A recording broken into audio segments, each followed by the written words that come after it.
Go ahead, say it now. You in the grill pit, bitch. Our distinguished guest, he is more than a scholar, he's more than a lecturer, he's more than an activist. He is a legend, a living legend amongst our people. He is one of the elders of the African community. He has given his life to study as well as teaching our people about their great past and the prospects for an even greater future. He is a man whose presentation of history is penetrating and powerful, and he has a way of bringing history alive. And I think that those of you that have heard him before, and those of you that are going to hear him tonight, know that there's no one that is quite able to put history or describe it in quite the way that our lecturer tonight does.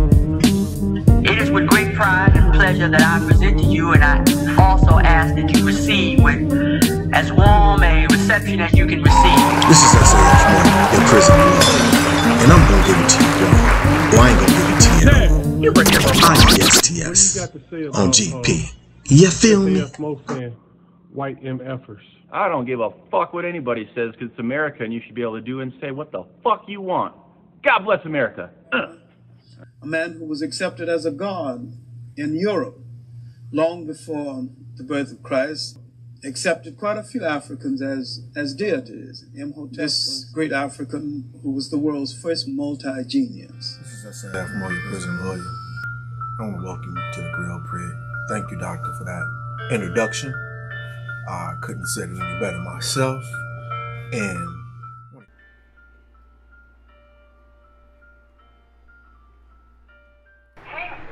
this call is from a corrections facility and is subject to monitoring and recording. Thank you for using GTL. what's up, Los?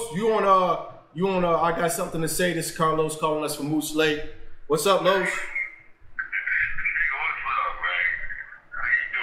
Doing live. You live. Yeah, you up. We got you on the Grill Pit for the first time. This is the first time he's actually live on the Grill Pit. My man, I did time with him. He's the truth. He's the truth. He's the truth. What's up? What's up with you, man? I tried to call earlier. Couldn't get you on this one. I've been people been calling me like crazy, man. I got people calling me from Rush. People calling me from IDOC. I've been talking to people. John Thompson is running this campaign. Elections on coming up, so I've been trying to coordinate with them. I want to go with some video from them so I can put it up before Tuesday. George Jackson's running too. Wanted to try to catch up with that brother. Just doing what I do. Oh Yeah, George Jackson Jr. running. I met that brother, uplift him. He signed up for the channel. He's watching us now. So what's going on with you? I told you to call. You said you had some issues you wanted to let the public know about, and here's your opportunity to let them know.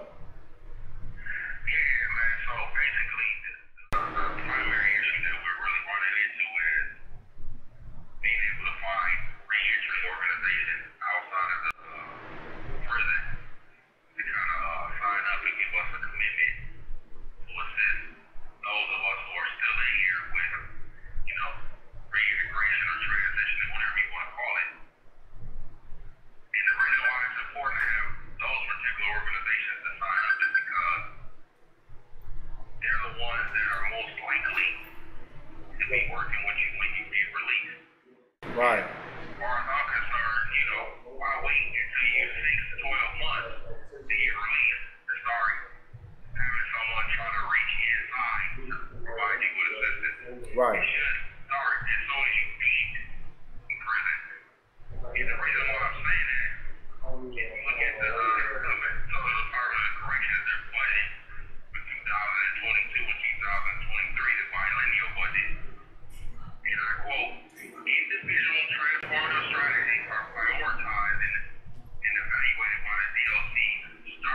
person begins their sentence. Okay. So, with that being said, you know, soon as we enter into the prison system, we should be focusing on our plans for when we get released. Right. You know, and all the different things that comes along with that. So I'm kind of pushing real hard from the inside out to try to make those partnerships with the community. But the main issue is, you know, having someone on the outside come in, and if they do come in, what exactly would that commitment look like? What do you want? What do you want that commitment to look like?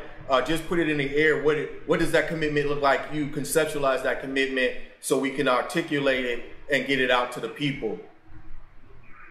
So what it would look like to me would be someone from a reentry organization or from a business. It doesn't matter really. But my preference is that it would be a reentry program because they're the ones that's receiving resources to be helping us. So like a place like Until We Are Free, or a place like who else is out there that does reentry? There's a social services place that I know that does a lot of reentry stuff. So places like that, you would like a partnership with them. Would that be fair to say? Yeah, or some faith-based community organizations as well. Because if we were to make that partnership with them, then we'd have more resources available for us to be able to do a lot of different things. For example, those organizations have like teams. They have way more resources than I do in prison. And the relationship could look like, you know, them providing us with a liaison or personnel person from their staff that can kind of coordinate, you know, various meetings, help us with the numerous amount of data and research that has to be compiled, you know, for the participants that will be participating in the inside-outside program.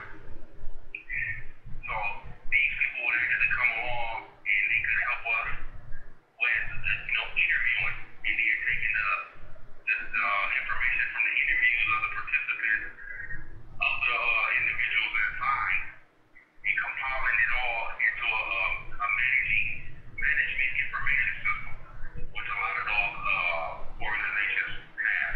Right. You know, obviously, me being in prison, you know, we're limited access, as you know, to, you know, digital services, any video conferencing. We have no access to that.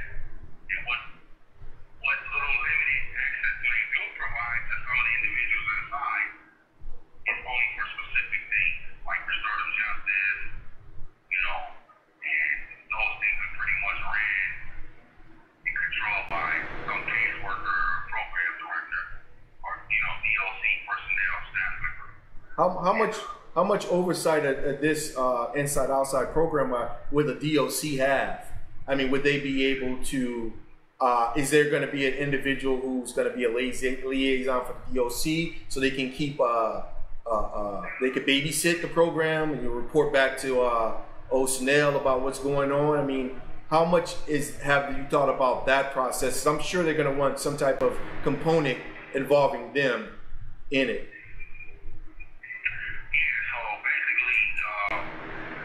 What exactly they're going to be doing is they would assign somebody, an individual, to be a liaison from inside the prison system, and they will communicate and collaborate with these community partners. Okay. For scheduling, administering classes for us that's inside, because we can't do that ourselves.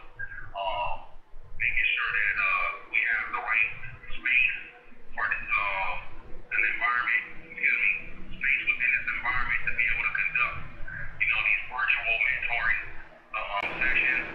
And a lot of the work I've been doing on my own because this is something that's passionate to me, you know.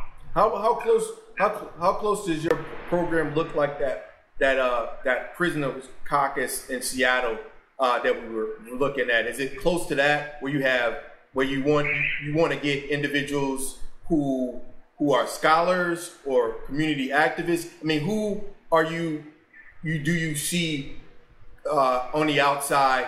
You guys are communicating, or is it just skill level? People coming in with a certain skill level, teaching you guys. I mean, who are you talking to now? Once this program's up and running, who's coming in on the outside? You talking to, or? Well,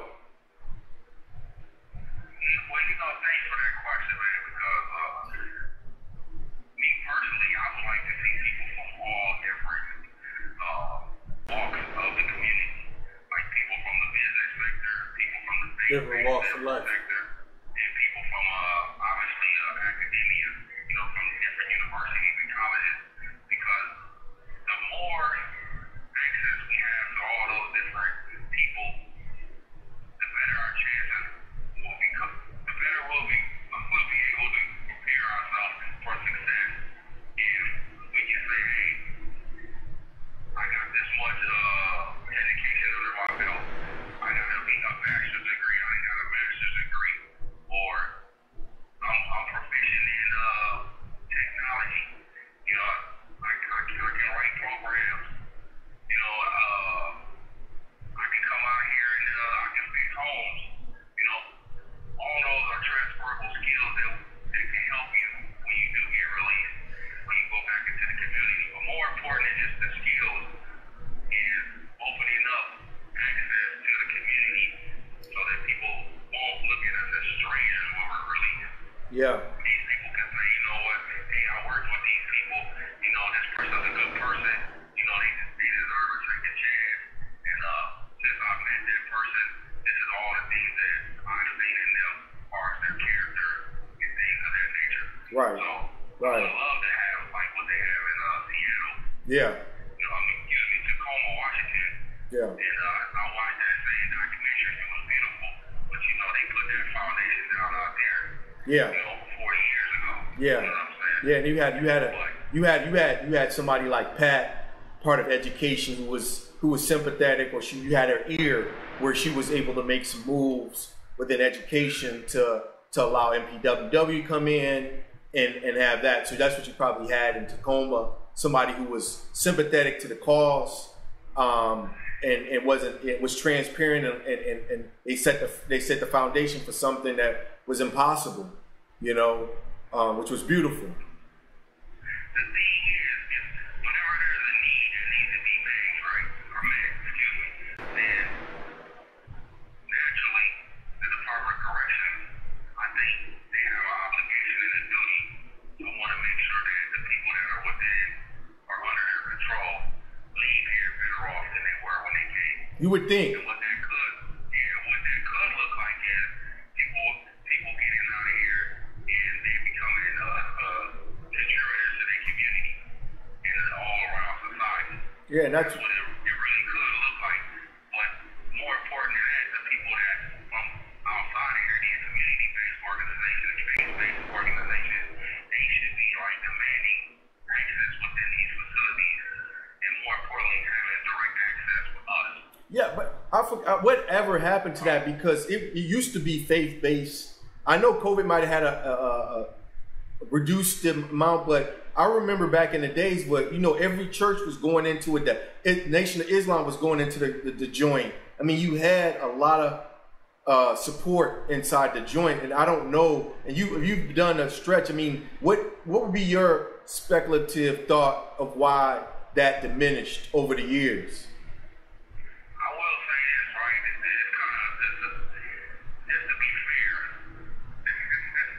Okay. The system has changed over the years for the most part, man, because a lot of people that may have started out as a lower rank within the system, as they gradually got promoted and went up the ladder to administration, there were certain things that they observed when they were in a lower rank that they didn't think was, acceptable for a president. Yeah. So naturally, once they become empowered, they push for certain policies through the administration to help limit and make those changes that they felt in line with the security and the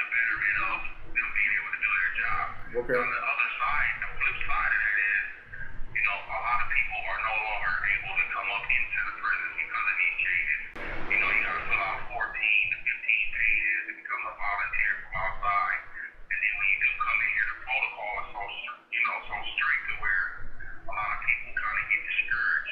There's no longer any enthusiasm to want to be out here and interact with people inside because they're like, hey, we got to take like a latent test, you know what I mean? Pass a background check, you know. Then when they had these volunteers have to come and get recertified at least twice a year, I think it is. No. Or they can't come back into the facility until they went through that certification and that training. And this is mandatory. And when you sign this, you have to abide by, you know, strict protocols.